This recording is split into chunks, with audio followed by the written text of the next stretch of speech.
friend, this is Jamie Yorbaugh with FromHisPresence.com. Thanks so much for tuning in today. I'm so glad you're watching this video. Hey, I want to talk to you today about a brand new series called God in the Wild. God in the Wild.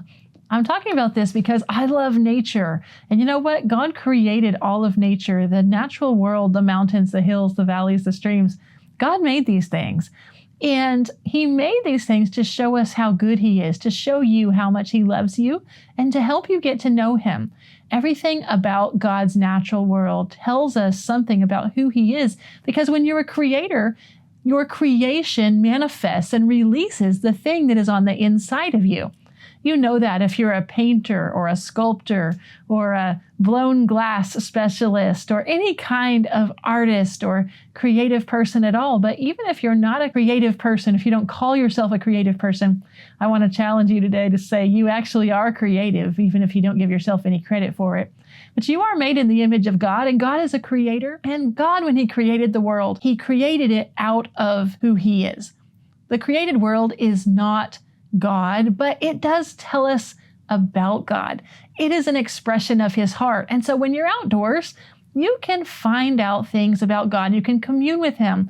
You can learn about Him. You can study His precepts. You can apply truths and principles from His Word to things that you see in the natural world. And you can basically study what is a textbook about who God is and how He says to live by studying the natural world.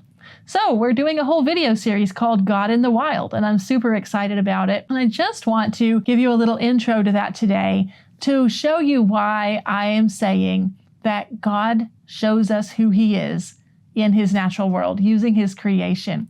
The creation, the natural world, was in fact the very first preacher. We read in Psalm chapter 19 in the Bible, it says this: "The heavens declare the glory of God, and the firmament shows His handiwork.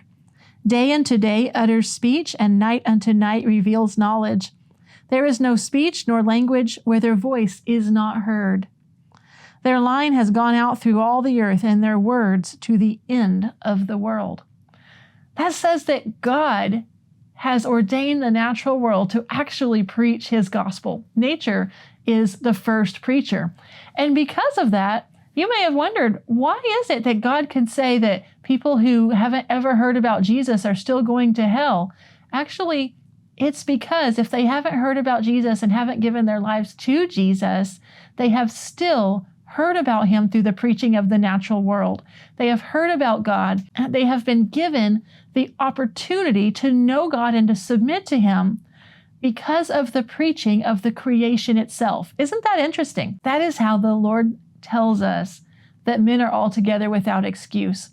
In Romans chapter 1, we read this starting at verse 18. It says, "For the wrath of God is revealed from heaven against all ungodliness and unrighteousness of men, who suppress the truth in unrighteousness, because what may be known of God is manifest in them, for God has shown it to them." So here we read, every single person knows about God because God has shown it to them Himself. He has shown Himself to them through their conscience, through His own inner voice, but also in the next verse, we will see it talks about the creation. It says in verse 20, "For since the creation of the world, His invisible attributes are clearly seen, being understood by the things that are made, even His eternal power and Godhead, so that they are without excuse." So since the beginning and the creation of the world, why did it start there? Because the creation was the preacher. Day unto day, night unto night, the heavens declare the glory of God. The earth and the firmament shout His glory and show His handiwork and show us who He is. So everybody has heard or seen God. Everybody has heard about God. Everybody has had the opportunity to know God and to submit to God and to love God. And that is how we are all accountable for our sin. Okay? So that is just a little tiny picture about why it's so important to pay attention to get to know God when you're out in the created world.